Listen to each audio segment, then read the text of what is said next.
Friday, 4:47 p.m., Harbor Bay Marina, Miami. Your kind doesn't belong on luxury yachts, boy. This fake garbage gets burned. Captain Derek Mitchell's silver Zippo flicks open. The business card erupts in flames. He holds it high, letting everyone see the destruction, then drops the burning paper at Marcus Bennett's feet. Marcus, 43, dressed in casual linen shirt and khaki shorts, doesn't flinch. The card burns between his boat shoes on the polished teak deck. Mitchell grinds his white captain's shoe into the ashes, twisting slowly while maintaining eye contact. "Look at that," Mitchell announces to the gathering crowd of yacht club members. Problem solved. 5 guests film. A blonde woman in designer sunglasses live streams, whispering commentary. The marina security guard approaches, hand on his radio. "Sir, you need to leave," the guard says. "Now!"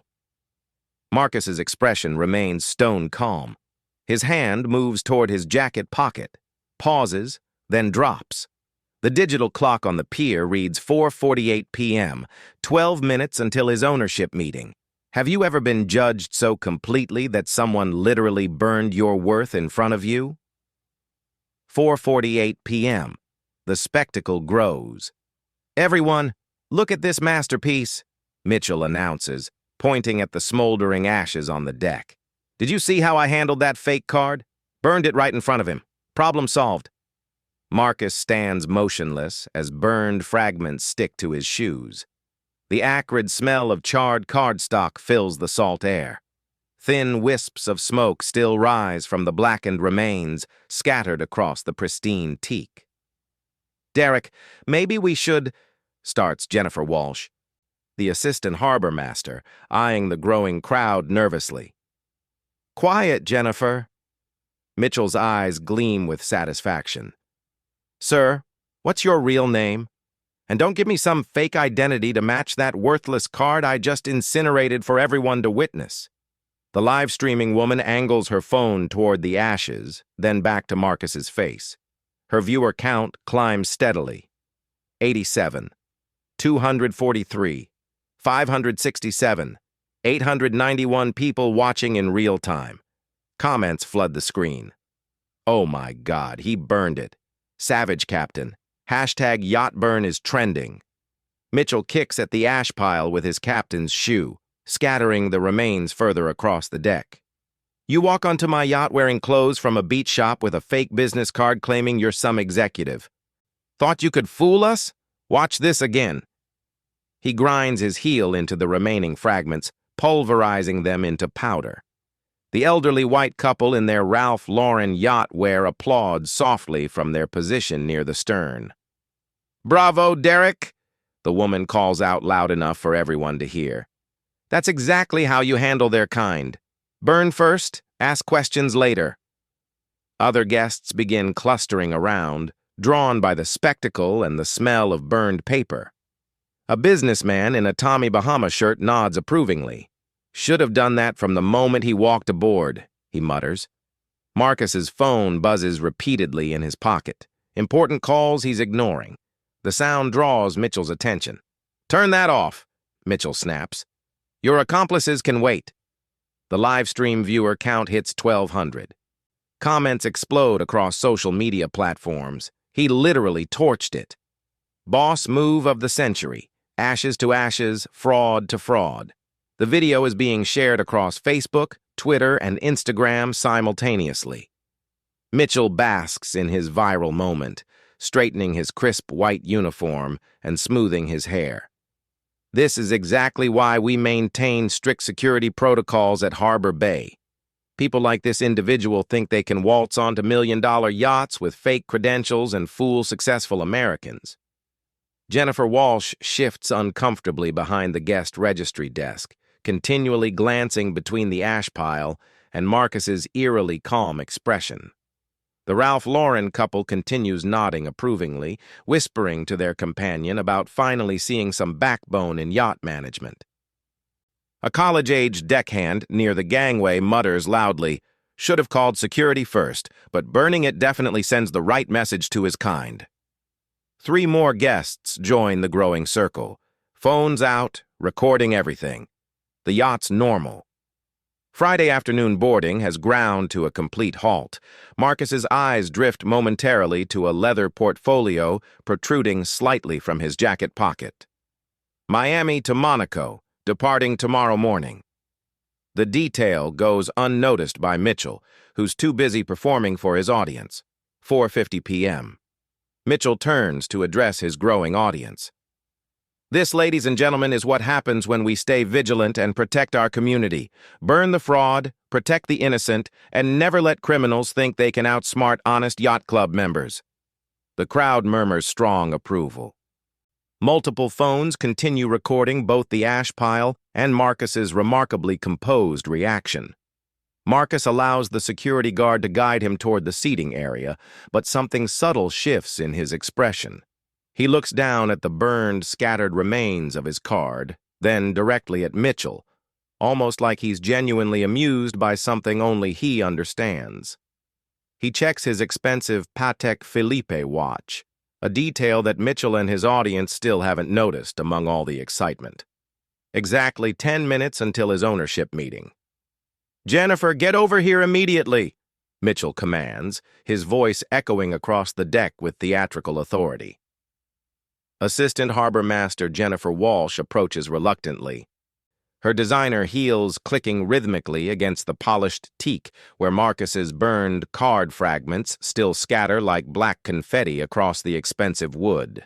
She stares down at the ash pile, then shifts her gaze to Marcus's unnaturally calm face, something nagging at her professional instincts.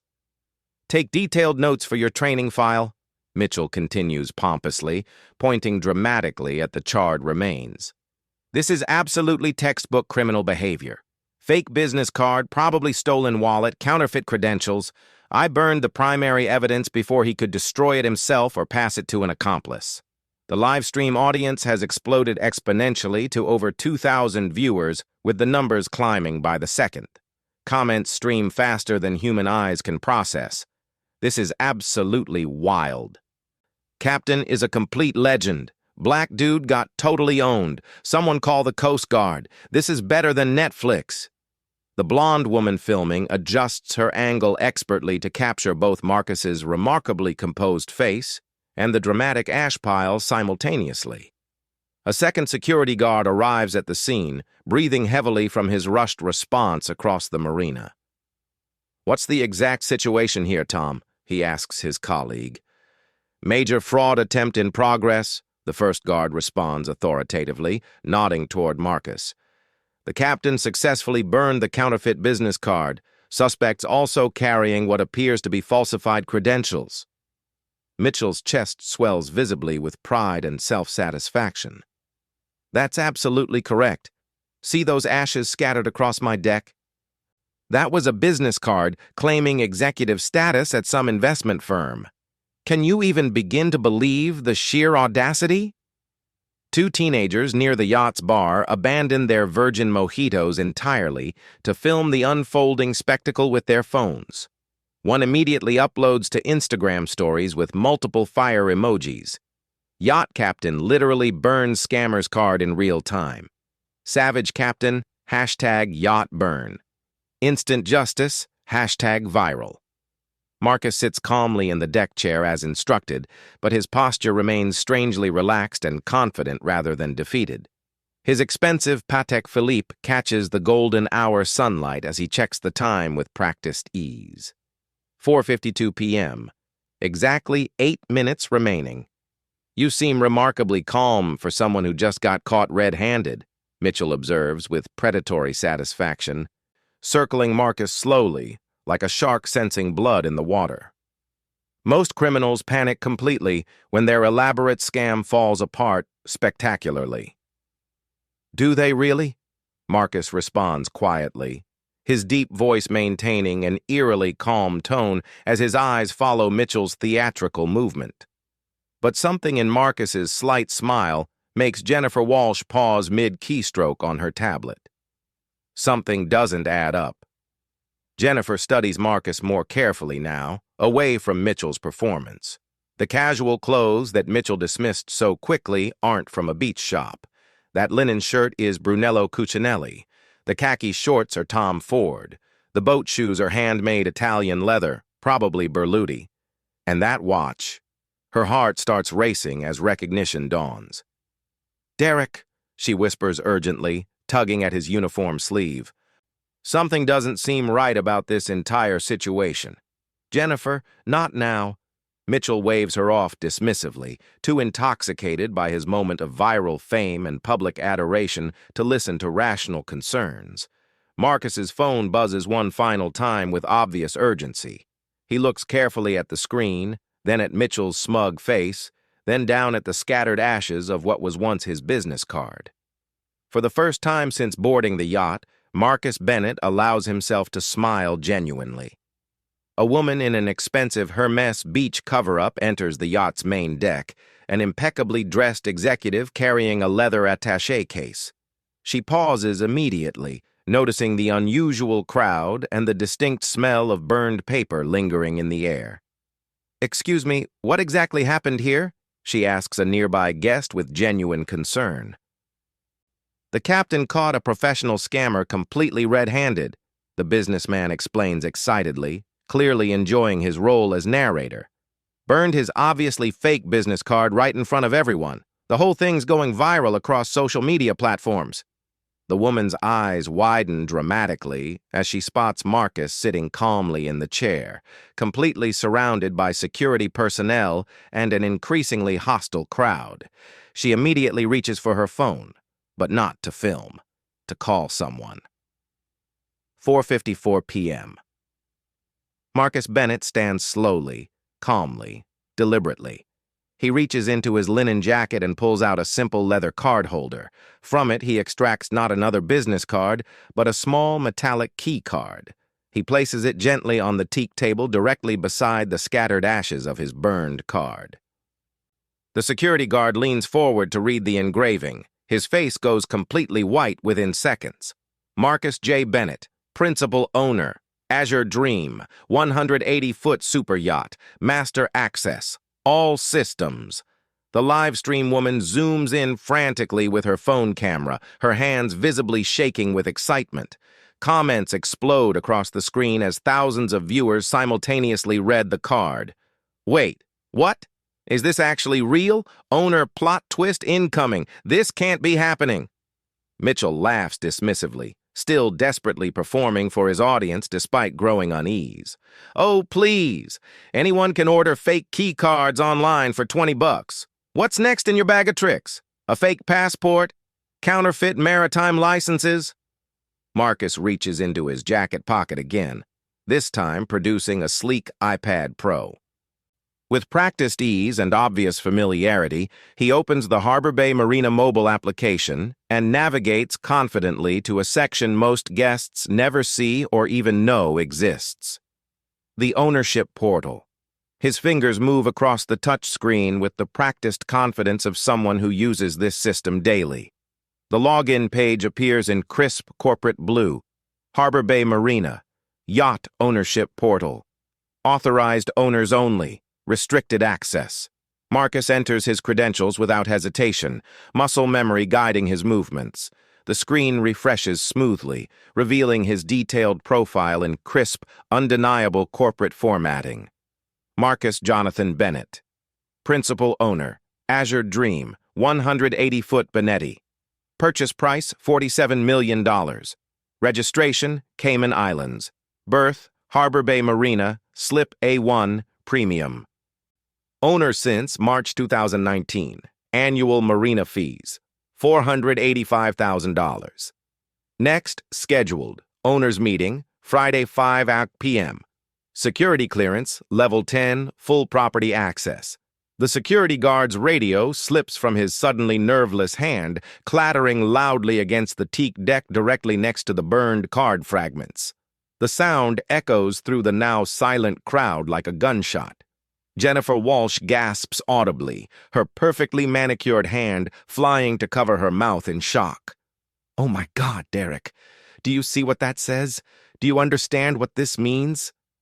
"That's obviously sophisticated fake software," Mitchell interrupts desperately, but his voice has lost all its confident edge and theatrical flair. Sweat beads are forming on his forehead despite the ocean breeze. Anyone with basic tech skills can create fake screens on a tablet. This is just another elaborate layer of his sophisticated con game. Marcus turns the iPad screen toward the growing crowd with deliberate slowness, ensuring everyone can see clearly. The livestream camera captures every pixel in crystal-clear high definition. The woman filming provides breathless, real-time commentary. Guys, this screen says he owns the $47 million yacht. Is this actually real? Someone please tell me this is really happening. The viewer count explodes exponentially past 3,500 as the video gets shared frantically across multiple social media platforms simultaneously. Comments stream like digital wildfire, moving too fast for human comprehension. Holy shit, he owns the yacht. Captain is so fired. This is the best plot twist in internet history. Mitchell is absolutely dead. Someone screen record this now. A well-dressed woman near the yacht's lounge pulls out her phone and starts a second live stream to her own followers. Marcus's voice cuts through the mounting chaos with supernatural calm and authority. Captain Mitchell, would you like to know exactly what that business card you burned so dramatically for your audience actually contained? Mitchell's face begins showing the first visible cracks of genuine uncertainty, but his ego and public humiliation force him to double down desperately. I don't care what elaborate lies you've printed on fake documents or programmed into stolen tablets. That card was obviously counterfeit, and I destroyed it properly to protect my guests from... It was my personal business card, Marcus states with matter-of-fact precision, from Bennett Capital Holdings, the investment firm that purchased this yacht, the same firm that pays your salary, the same firm that owns 40% of Harbor Bay Marina. The silence that follows is absolutely deafening. Even the seagulls seem to pause.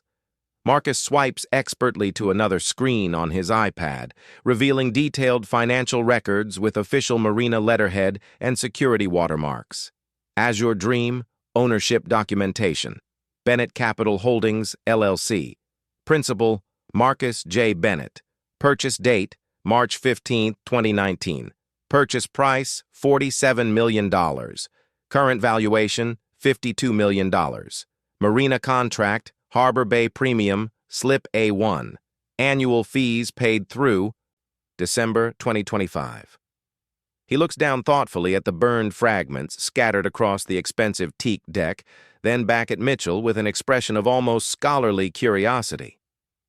You just burned my personal business card, Captain Mitchell, on camera, in front of multiple witnesses, with thousands watching online. Mitchell's face has progressed rapidly from confused to pale to an alarming shade of green. His mouth opens and closes repeatedly without producing sound.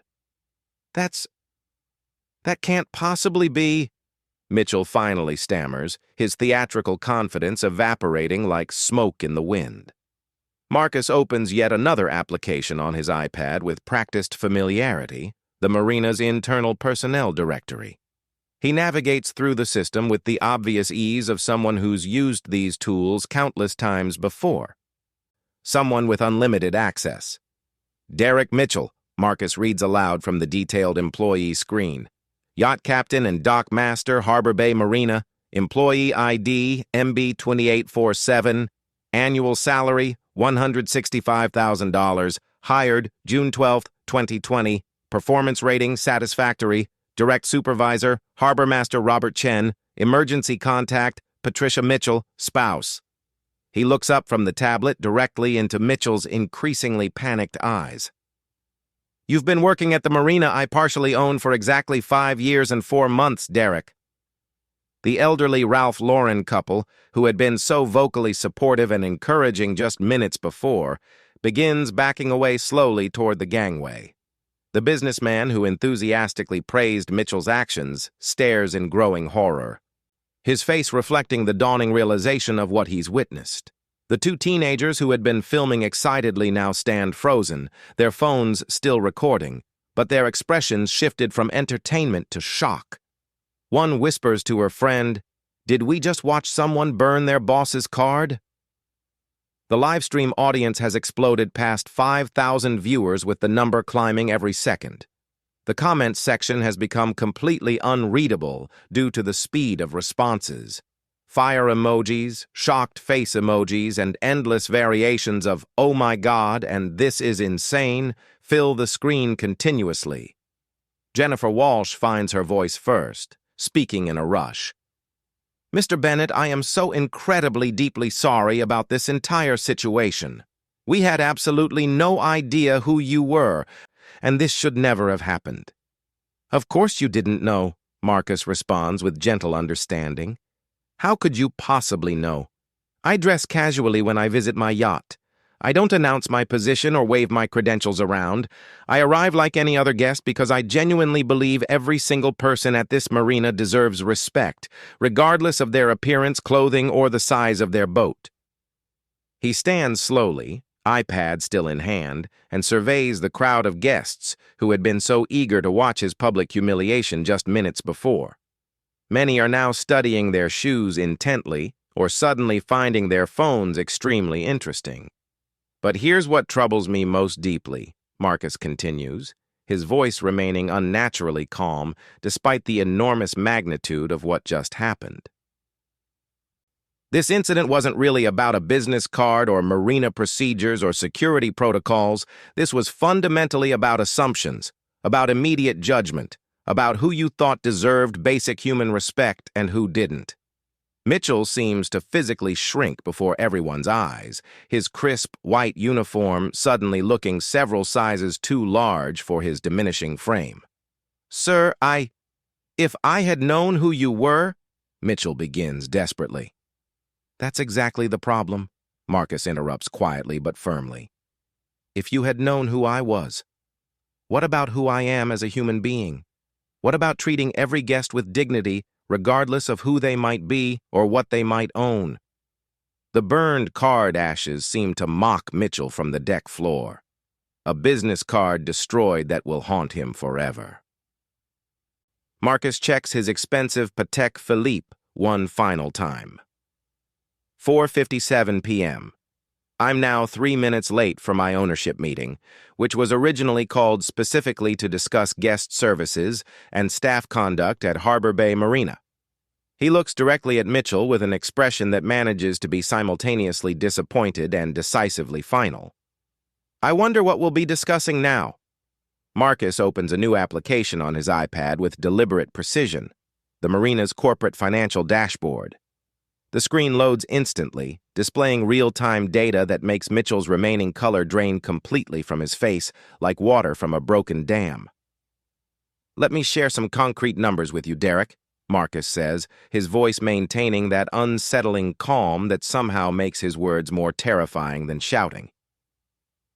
Harbor Bay Marina generated exactly $34 million in total revenue last year. My investment group, Bennett Capital Holdings, contributed $13.6 million of that through our yacht fees, associated services, and marina ownership stake. The live stream audience, now approaching 6,000 viewers and climbing steadily, watches in stunned silence as Marcus swipes methodically through detailed financial reports with marina logos and official watermarks.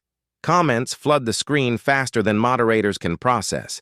He's got the actual numbers. This is better than any TV show. Mitchell is getting absolutely destroyed with data. CEO using spreadsheets as weapons. Jennifer stands completely frozen behind the registry desk, realizing she's witnessing marina history unfold in real time before her eyes. The burned card fragments scattered at her feet represent more than just destroyed paper. They're physical evidence of a catastrophic mistake that will reshape everything about how this marina operates.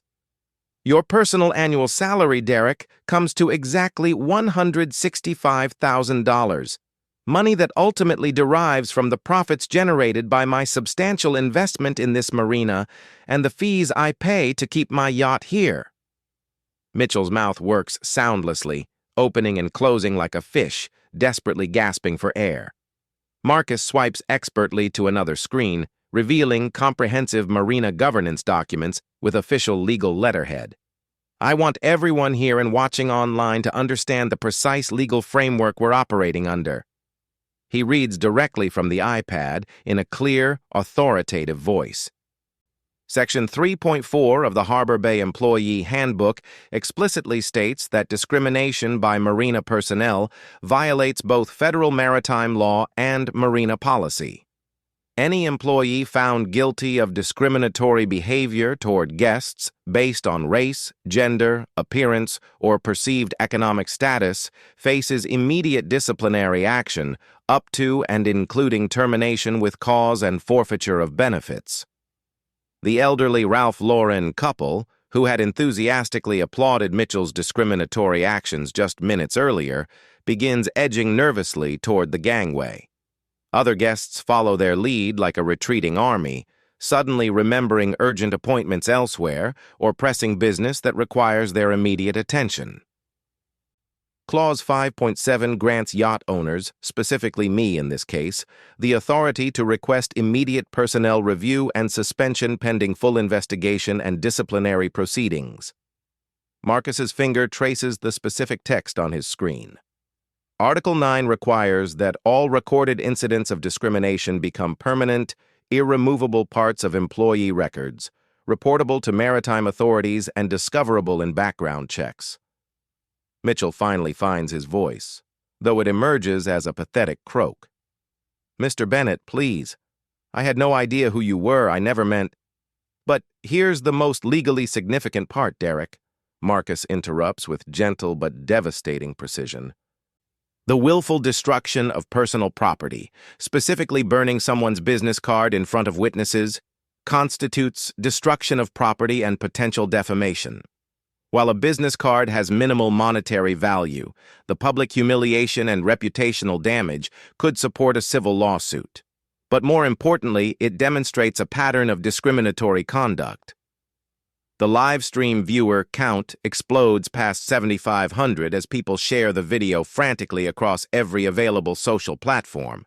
Hashtag Yacht Burn is trending nationwide alongside hashtag Karma is Real, hashtag Justice Served, and hashtag Bennett versus Mitchell. News outlets are beginning to pick up the story in real time. Marcus stands slowly from his chair, iPad firmly in hand, and walks deliberately toward Mitchell with measured steps. Each footfall echoes against the teak deck like a countdown to final judgment. The distance between them closes with inexorable certainty. "So let me present your available options with complete clarity, Captain Mitchell." Marcus's voice carries the unmistakable weight of absolute authority. Option 1. You immediately issue a comprehensive public apology to every person on this yacht and to the thousands watching online via livestream. You publicly acknowledge your discriminatory behavior, submit willingly to mandatory sensitivity training, accept a formal written reprimand in your permanent file, and continue your employment under strict probationary status for 1 year. Mitchell nods frantically, visible relief flooding his pale features like sunrise after a nightmare. "However," Marcus continues with devastating calm, and Mitchell's face immediately falls again, "given the severity of your actions and the public nature of this incident, Option 1 also requires you to accept immediate demotion from dockmaster to assistant dockmaster with a corresponding 30% salary reduction. You will personally reimburse the marina $5,000 for reputational damage and incident processing. And you will perform 150 hours of unpaid community service at youth sailing programs in underserved communities." The crowd murmurs among themselves as they process the harsh but fair terms. Jennifer Walsh discreetly pulls out her phone, apparently taking detailed notes or recording everything for official documentation purposes. Option 2.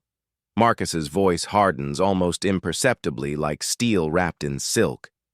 Is immediate termination for cause, complete forfeiture of all accrued vacation time and performance bonuses under the discrimination clauses, and formal referral to the National Maritime Professional Association's Ethics Board.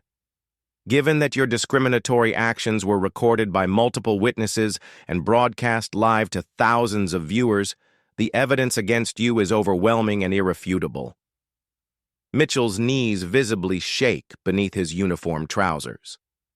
Furthermore, Marcus continues relentlessly, consulting another screen on his iPad. Termination for cause would include immediate notification to the Maritime Employment Network's disciplinary board, effectively ending your career in yacht and marina management permanently. The viral nature of this incident ensures that your name will be associated with this discriminatory behavior indefinitely, following you to any future employer who conducts a basic internet search. Marcus opens another application on his tablet, the marina's internal human resources communication system. I can send termination papers to Harbor Master Chen right now, Derek. Your access to all marina systems would be revoked within 10 minutes. Security would escort you from the property immediately, and your personal items would be boxed and mailed to your home address within 48 hours. The live stream audience watches in absolute fascination as Marcus demonstrates the swift, decisive power of actual consequences. Comments stream continuously. This is what real accountability looks like. Give him option 2. Make him pay for what he did. Justice in real time. But there's a third consideration that weighs heavily on my mind, Marcus adds thoughtfully, looking down at the scattered ashes of his destroyed card. You didn't just disrespect me personally. You created a hostile, discriminatory environment that made every person of color watching this feel unsafe and unwelcome at Harbor Bay Marina. Your prejudice doesn't just hurt individuals, it damages the entire maritime community. Mitchell's face crumples visibly, the full weight of his actions finally penetrating his consciousness. Sir, please. I have a family to support, a mortgage payment, kids in school. I can't lose everything over one terrible mistake. One mistake? Marcus's voice sharpens noticeably for the first time, cutting through the air like a blade. Derek, you didn't accidentally burn my card. You didn't mistakenly treat me with disrespect. You made deliberate, calculated choices based on the color of my skin and your prejudiced assumptions about my worth as a human being. He gestures directly toward the live stream camera where thousands continue watching this unprecedented confrontation. And you performed your discrimination proudly, theatrically for a live audience. You wanted witnesses to your bigotry. You actively sought validation for your prejudice. Well, congratulations. You got exactly what you wanted. Marcus raises his iPad meaningfully, his finger hovering directly over what appears to be official termination paperwork. I need your final decision right now, Derek. Public apology, community service, demotion, financial reimbursement, and probation or immediate termination, ethics referral, and complete career destruction. You have exactly 60 seconds to choose your future. The deck clock reads 4:59 p.m. with mechanical precision. Choose very wisely, Captain, Marcus advises quietly, his voice carrying the weight of absolute certainty, because unlike the careless assumptions you made about me, this decision will define exactly who you actually are as a person. Mitchell stares down at the ashes of the card he burned so proudly, finally understanding that his moment of prejudiced pride and public performance has cost him everything unless he swallows that pride completely and begs for mercy. The 60-second countdown begins with devastating precision. 5:00 p.m. Mitchell's legs buckle slightly as the 60-second countdown reaches 30. The weight of thousands watching online, the burned card ashes at his feet, and Marcus's unwavering stare combine into a crushing realization of his complete vulnerability. I choose option 1. Mitchell whispers hoarsely, his voice barely audible above the sound of water lapping against the yacht's hull. I apologize completely to everyone. Marcus lowers his iPad, but doesn't put it away. Louder, Derek. The people filming need to hear you clearly, and face the cameras, not me. Mitchell turns toward the live stream, his face pale and drawn. The woman filming adjusts her angle to capture his humiliation in high definition. Over 8,000 people now watch in real time. I, Derek Mitchell, sincerely apologize to Mr. Marcus Bennett for my discriminatory behavior, he begins, his voice cracking with emotion. I made racist assumptions based on his appearance. I destroyed his personal property. I treated him with disrespect and prejudice that has no place in the maritime industry or society. The live stream comments explode. Too little, too late. At least he's admitting it. This is painful to watch. Good. Make him suffer. Continue, Marcus instructs quietly. Mitchell's hands shake visibly. I apologize to every guest who witnessed my behavior and to everyone watching online. My actions were wrong, illegal, and inexcusable. I accept full responsibility and will work to become a better person. Jennifer Walsh begins typing rapidly on her tablet, documenting everything for Marina records. The remaining guests watch in fascination as a man's career transforms before their eyes. Marcus opens his iPad again, navigating to what appears to be an employee disciplinary form. Jennifer, please prepare Derek's new employment contract reflecting his demotion to assistant dock master and salary reduction. Harbor Master Chen will need documentation within the hour.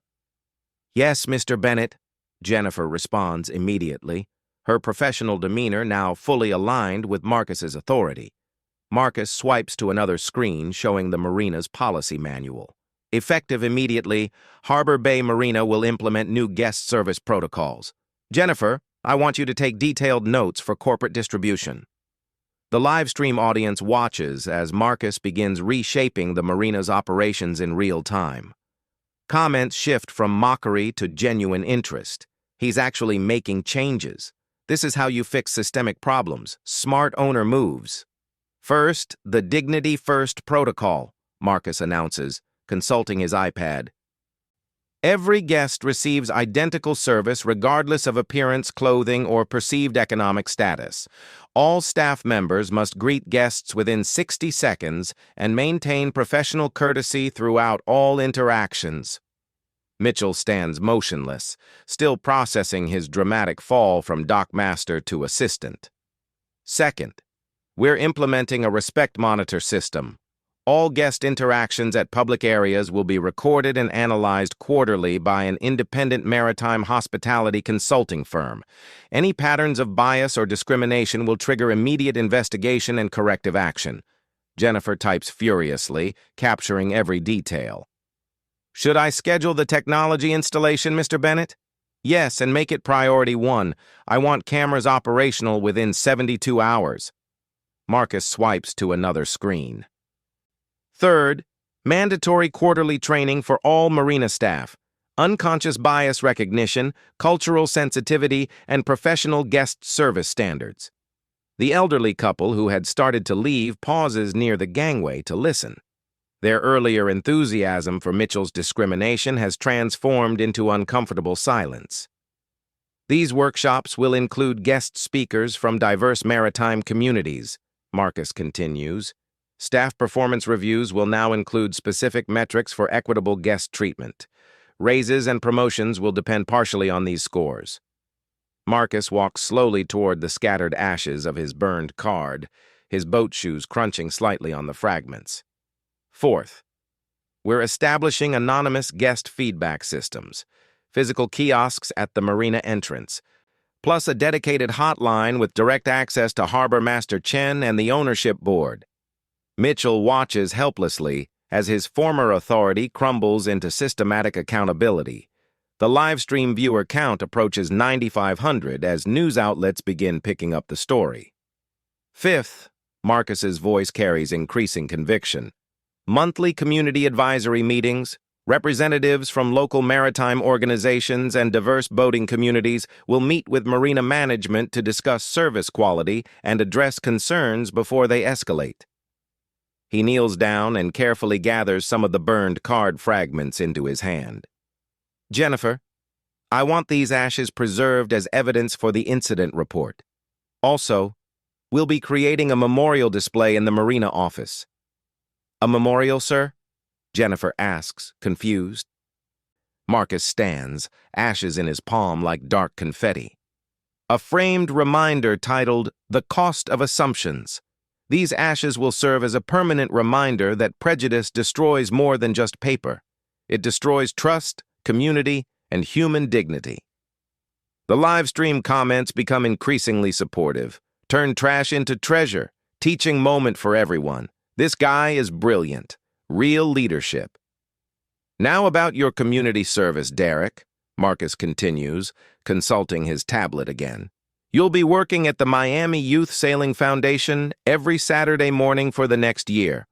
You'll help underprivileged kids learn sailing and maritime skills.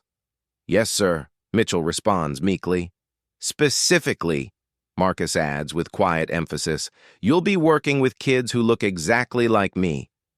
Kids from communities that have historically been excluded from yacht clubs and marinas. You'll learn their stories, understand their dreams, and hopefully develop the empathy you clearly lack. The weight of this assignment settles over Mitchell like an anchor. A full year of facing the people he's prejudiced against, learning their humanity, confronting his biases weekly. Your first session is tomorrow morning at 8 a.m., Marcus states firmly. Ms. Rodriguez, the program director, is expecting you.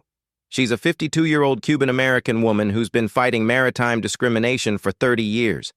I suggest you listen carefully to everything she teaches you. Jennifer finishes typing and looks up. Mr. Bennett, should I notify marina ownership about these policy changes? Already done, Marcus replies, showing his iPad screen. I sent the implementation order to Harbor Master Chen 15 minutes ago. All Harbor Bay facilities will adopt these standards within 60 days. The live stream audience realizes they've witnessed more than just individual justice. They've seen systemic change born from one man's prejudice and another man's response. Comments reflect this understanding. This is how you fix racism, from burned card to burned bias. Policy change in real time. Marcus looks around the yacht deck, taking in the faces of guests and staff who have witnessed this transformation. But he's not done yet. Ladies and gentlemen, Marcus addresses the crowd, his voice carrying across the deck with natural authority. What happened here today wasn't just about me or Derek. It was about the assumptions we make, the respect we deny, and the changes we can create when we choose justice over revenge. He holds up the ashes of his burned card. These ashes represent a business card, but more importantly, they represent the cost of prejudice. Tomorrow, they'll represent the foundation of something better. The clock on the pier reads 5:05 p.m. In 18 minutes, Marcus has transformed humiliation into education, discrimination into policy reform, and personal pain into systemic healing. Mitchell stands quietly, processing the magnitude of his fall and the unexpected mercy of his punishment. His career lies in ashes like the card he burned. But unlike the card, his career might still be salvageable through genuine change. Any questions about your new responsibilities, Derek? Marcus asks. Mitchell shakes his head slowly. No, sir. Thank you for giving me a second chance. Marcus nods once, then turns toward the gangway. Don't thank me yet. Thank me in 1 year when you've learned to see people as human beings instead of assumptions. As Marcus walks off his own yacht, temporarily to attend his ownership meeting in the marina office, he passes the woman in the Hermes cover-up. She's marina owner Patricia Ashford. She witnessed everything, and she's smiling. Marcus, she says quietly, that was the most powerful board presentation I've ever seen, and it wasn't even in the boardroom. The best lessons, Marcus replies, never are. 6 months later. The memorial display sits prominently in the Harbor Bay Marina office, drawing visitors from marinas across the country. Behind protective glass, the preserved ashes of Marcus Bennett's burned business card rest on navy velvet, accompanied by a brass plaque reading, "The Cost of Assumptions, in Memory of Prejudice, Destroyed by Dignity." Derek Mitchell arrives early for his Saturday morning shift at the Miami Youth Sailing Foundation, as he has every week for 26 consecutive weeks. The man who once burned a business card in arrogant discrimination now carries sailing equipment for kids he previously viewed with suspicion. "Morning, Ms. Rodriguez," Mitchell greets the program director warmly, his voice carrying none of its former condescension. Good morning, Derek. The 52-year-old grandmother responds with a knowing smile. The Washington family is waiting for you at Dock 3. Their daughter wants to learn to captain a boat. She needs someone to believe in her. Mitchell nods and walks toward the dock, passing walls covered with thank you letters from families he's helped discover the joy of sailing. His transformation didn't happen overnight. It required confronting his biases one child at a time. The ripple effect spreads. The viral video of Marcus Bennett's response to discrimination has reached 22 million views across all platforms. #YachtBurn became more than a hashtag. It became a movement examining assumptions and privilege in exclusive spaces. Dr. James Chen, a sociology professor at the University of Miami, incorporated the incident into his curriculum on systemic racism. This case study demonstrates how individual prejudice becomes institutional discrimination and how leadership can create immediate systemic change, he explains to his graduate students. The footage has been translated into 9 languages and used in hospitality training programs worldwide. Marinas and yacht clubs across industries adopted variations of Marcus's Dignity First protocol, recognizing that respect isn't optional. It's essential for business success. The personal legacy. Marcus Bennett doesn't consider himself a hero of the story. I simply refuse to let prejudice stand unchallenged, he explains during university speaking engagements. The real heroes are people like Derek who chose to grow instead of retreat. His business cards still arrive at Harbor Bay Marina, but now they're received with the respect every guest deserves. The memorial display's message resonates beyond maritime circles. It challenges every individual to examine their assumptions, question their biases, and choose dignity over discrimination. Your role in this story. The burned business card incident proves that change doesn't require wealth or power. It requires courage to stand for principles, wisdom to choose education over retaliation, and commitment to creating systems that protect everyone's dignity. Have you witnessed discrimination that seemed small but felt enormous? Every story shared helps others recognize these moments and respond with Marcus's combination of strength and grace. Remember, they can burn your business card, but they cannot burn your worth.